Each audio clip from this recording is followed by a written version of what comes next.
Friends, આજે આપણે બનાવી કકુંબર રાયતા, કાકડીનું રાયતું. એના માટે મેં શું કર્યું છે, એક મોટી કાકડી આવી રીતે ખમણી લીધી છે, એનું પાણીથી રહેવા દેવાનું. બીજું શું કરવાનું, 1.5 ટીસ્પૂન રાઈ, મસ્ટર્ડ સીડ્સ, એનો આવી રીતે ભૂક્કો કરી કાઢ્યો છે. અને અહીંયા મેં લીધું છે 300 ગ્રામ જેટલું દહીં. હવે આપણે શું કરવાનું, આ કાકડી પાણી સાથે જ આમાં નાખી દેવાની. આ બહુ સરસ લાગે, એમાં પૂરણપૂરી સાથે તો એટલું ટેસ્ટી લાગે. પૂરણપૂરી સાથે આની મારી મમ્મી 83 યર ઓલ્ડ મધરની આ રેસીપી છે. આ બહુ સરસ લાગે.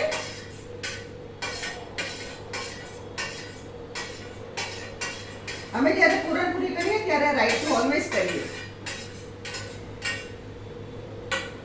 હવે આમાં મસ્ટર્ડ નાખી દેવાના, રાઈનો ભૂકો નાખી દેવાનો અને એમાં સ્વાદ અનુસાર મીઠું.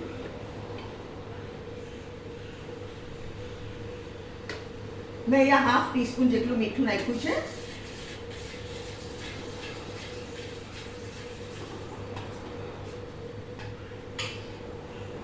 ફ્રેન્ડ્સ, આ છે આપણું કકુંબર રાયતા, કાકડીનું રાયતું.